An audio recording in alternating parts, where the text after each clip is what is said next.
দর্শক, আগামী নির্বাচনে কেন বিএনপি সরকার গঠন করতে পারবে না তার একটা চুলচেরা বিশ্লেষণ করব। যারা রাজনীতি সচেতন, ভালো লাগতে পারে, এখানে আপনারা অংশগ্রহণ করতে পারেন, মতামত দিতে পারেন।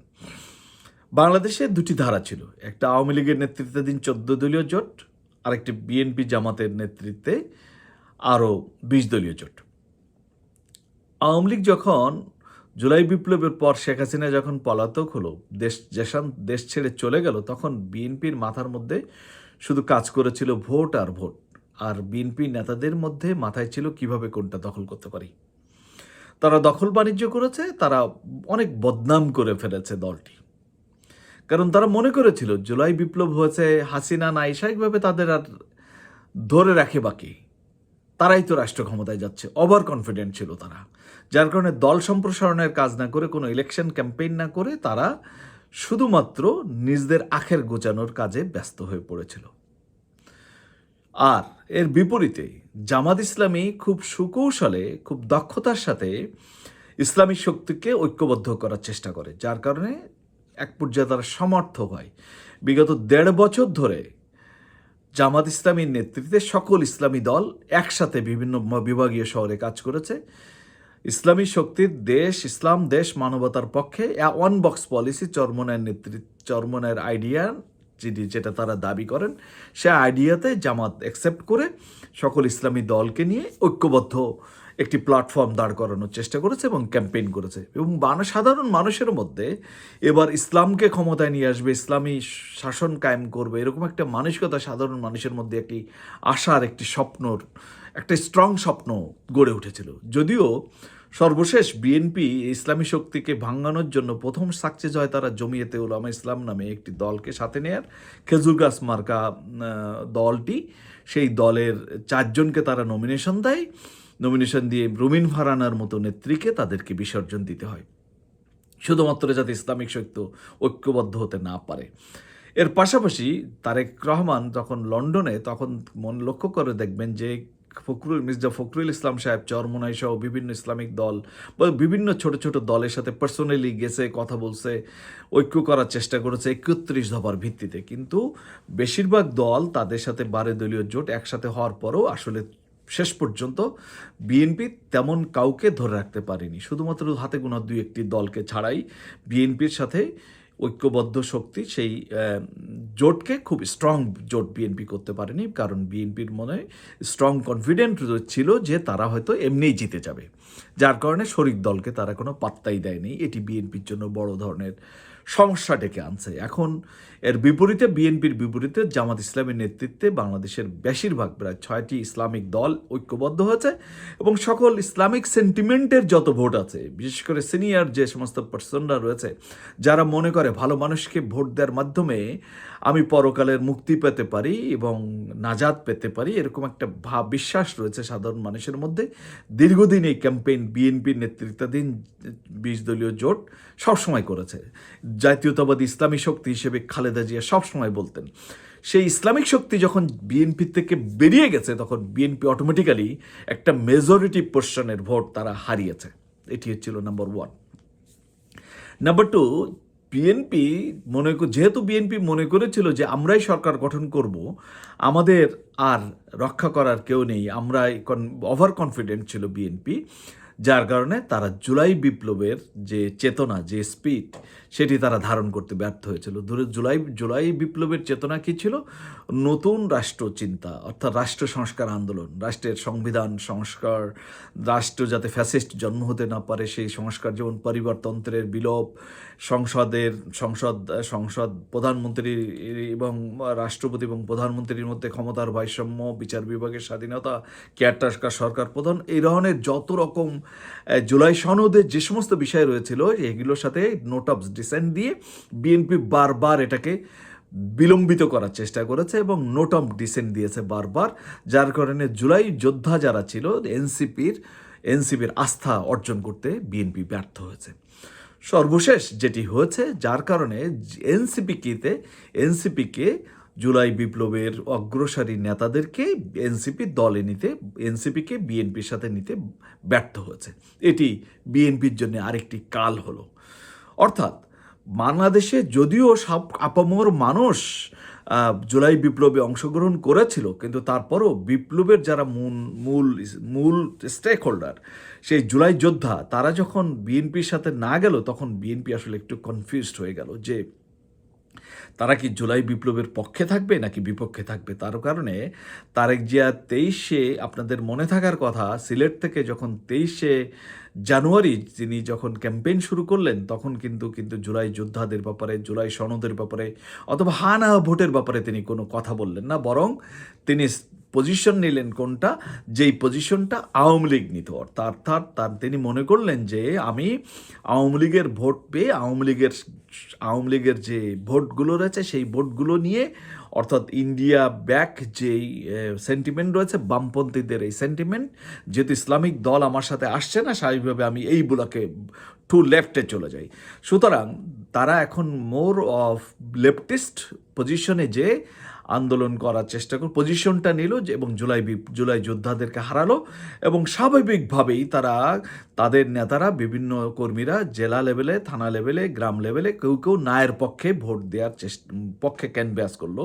ইভেন কি হঠাৎ করে তারেক জিয়া যখন বুঝতে পারলো যে না, আমরা যদি নায়ের পক্ষে যাই তাহলে গোটা বাংলাদেশ আমাদের বিরুদ্ধে চলে যাচ্ছে, সে কারণে তারা অগত্যা না পেরে তারা জুলাই বিপ্লবের পক্ষে অথবা হায়ের পক্ষে ভোট দেওয়ার জন্য তারেক জিয়া বাধ্য হলো।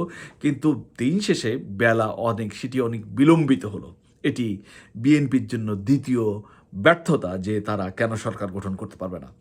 নাম্বার 1 আমি বলেছি যে ইসলামিক শক্তি সরে গেল, নাম্বার 2 জুলাই যোদ্ধারা সরে গেল, নাম্বার 3 দেখুন নারীদেরকে জামাত, যেই জিনিসটা জামাতের বদনাম ছিল, যে নারীদের ব্যাপারে তাদের উন্নাসিকতা বা নারী নেতৃত্বর ব্যাপারে তাদের যে টপ লেভেলে পার্টি প্রধান হওয়ার ক্ষেত্রে যে স্টেট লাইন কথা বলল, অথবা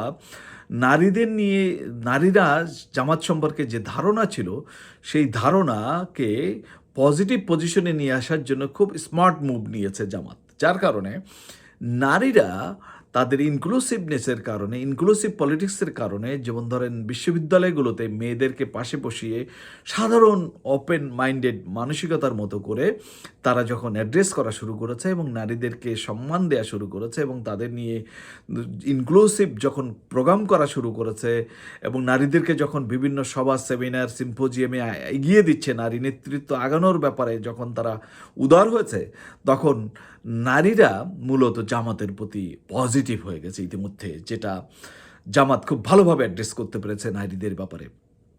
নাম্বার 4, অমুসলিমদের ব্যাপারে জামাতের পজিশন। জামাতকে একসময় সাম্প্রদায়িক দল হিসেবে চিত্রায়িত করা হয়েছে, দেশ বিদেশের মানুষ জানতো জামাত অনেক মৌলবাদী সংগঠন, সাম্প্রদায়িক সংগঠন, সেখানে অমুসলিমরা সংগঠনে অংশগ্রহণ করতে পারে না। কিন্তু জামাত খুব কৌশলে এটিকে অ্যাড্রেস করতে সমর্থ হয়েছে এবং জামাত তাদের গঠনতন্ত্র পরিবর্তন করে, গঠনতন্ত্র সংশোধন করে ইতিমধ্যে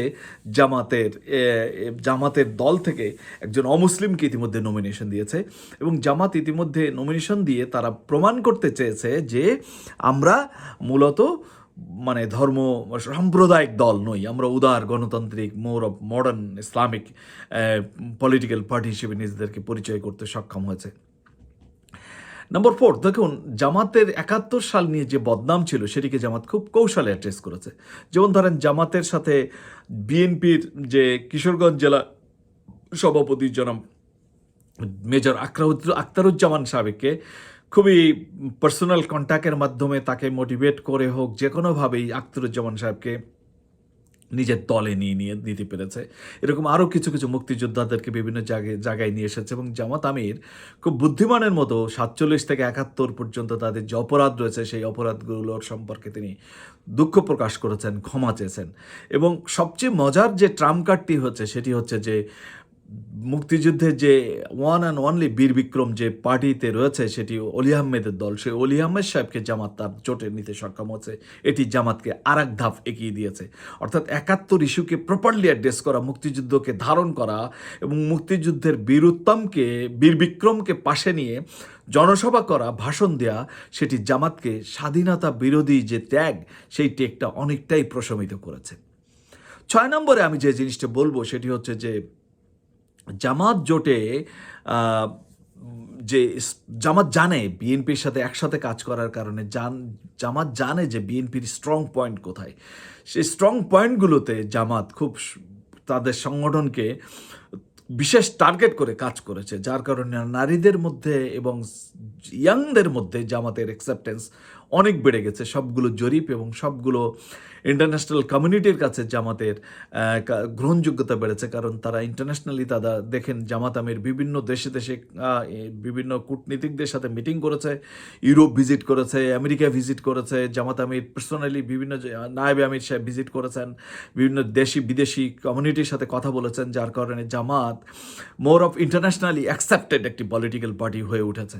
এবং সবচেয়ে বড় ব্যাপার যেটি জামাত করেছে সেটি হচ্ছে যে জামাত প্রবাসীদের ভোটের ব্যাপারে তারা প্রথম থেকে রেইজ করেছে, যার জন্য প্রবাসী ভোটটা তারা ভীষণভাবে ক্যাম্পেইন করেছে এবং প্রবাসীরা সোশ্যাল মিডিয়াতে খুব অ্যাক্টিভ হয়েছে।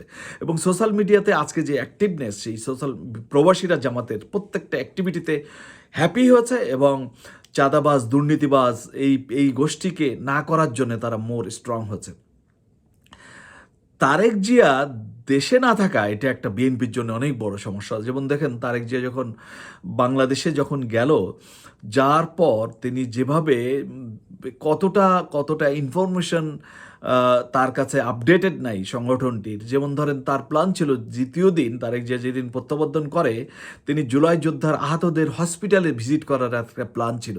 আপনার যদি মনে পড়ে দেখবেন তারেক জিয়া সেই হসপিটালে গেছে, যে দেখে সেখানে কোনো রুগী নেই। তার মানে কি বিএনপি তথ্য ডিপার্টমেন্ট, ইনফরমেশন সেলগুলো এতটাই দুর্বল যে সংগঠনের নেতারা তারা জানতোই না যে জুলাই যোদ্ধারা সেই হসপিটালে নাই, অথচ তারেক যে সেখানে তাদের দেখতে গেছেন। এটি হচ্ছে বিএনপির ইনফরমেশন সেল, এটি হচ্ছে বিএনপির সাংগঠনিক দুর্বলতা। তিনি দেশে না থাকার কারণে আসলে সংগঠনকে অনলাইনে মোটিভেট করে দুইটা বক্তব্য দেয় এক জিনিস, আর বাস্তব তথ্য পাওয়া এক জিনিস।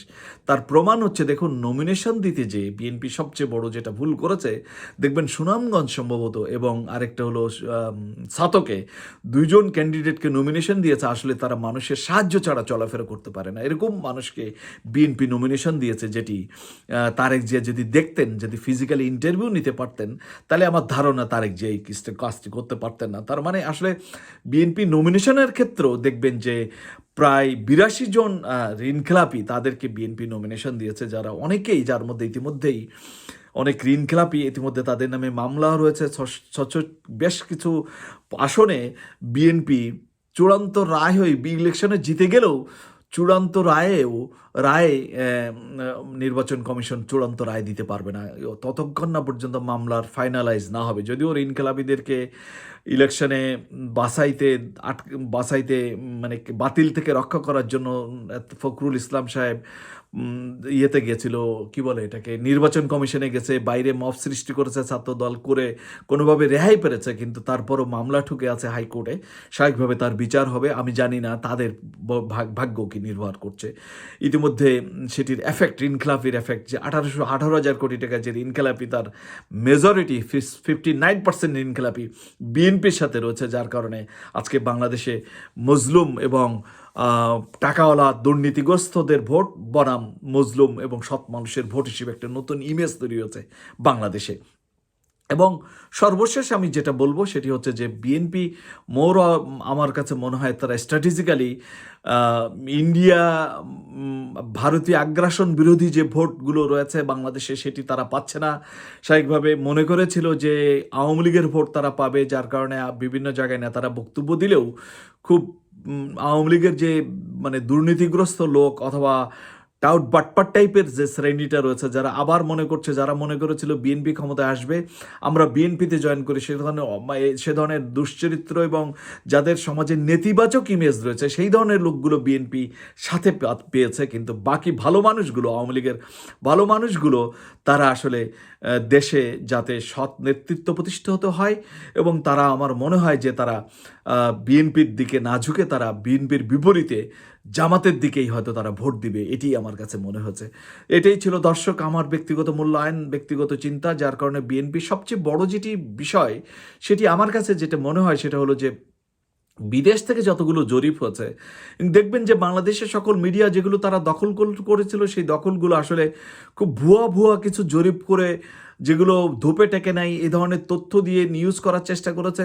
এবং যেসব পত্রিকাগুলো একসময় তারেক জিয়ার বিরুদ্ধে ছিল, প্রথম আলো, ডেইলি স্টার সহ, তারা এখন মানে মানে কোনো ডকুমেন্ট ছাড়া, কোনো যুক্তি ছাড়া অযৌক্তিকভাবে তারা তারেক জিয়ার ভূয়সী প্রশংসা করে তারা আসলে প্রকৃতপক্ষে এই যারা এই মিডিয়াগুলো যারা একসময় হাসিনার পক্ষে ছিল, এই মিডিয়ার প্রতি সাধারণ মানুষ সন্তুষ্ট নয়।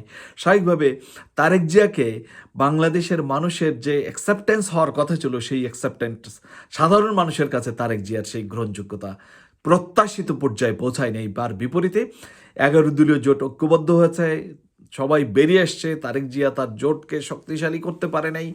এবং আমার কাছে যেটা মনে হচ্ছে যে মেজর পিপল, মাস পিপল এবং সাধারণ মানুষ, ধর্মপ্রাণ মানুষ, ভারত আগ্রাসন বিরোধী মানুষ এবং জুলাই যোদ্ধাদের যে স্পিরিট, সেই স্পিরিট তারেক জিয়া ধারণ করতে না পারার কারণেই আগামীবার বিএনপি সরকার গঠন করতে পারবে না। সেটি আমার প্রেডিকশন। ভালো থাকবেন সবাই।